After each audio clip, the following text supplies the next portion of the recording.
Everyone, আমার আরও একটি ব্লগে তোমাদের সবাইকে ওয়েলকাম। তো আজকে আমরা কোথায় যাচ্ছি বলো তো? আমরা যাচ্ছি আজকে কোচবিহার।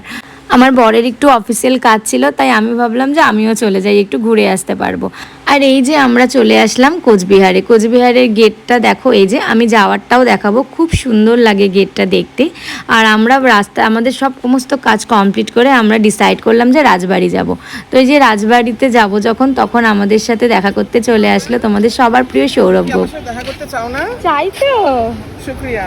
হ্যালো শাওনার ফ্যানবাসী, কেমন আছো? তারপর আমরা টিকিট কেটে 3 জন মিলে ঢুকে গেলাম রাজবাড়িতে। তোমরা মোটামুটি কম বেশি সবাই জানো কোচবিহার রাজবাড়ি সম্পর্কে। আর এই কোচবিহারের রাজবাড়িটি নির্মাণ হয়েছিল মেবি 1887 সালে। আর তখন এখানকার রাজা ছিলেন রাজা নৃপেন্দ্র নারায়ণ।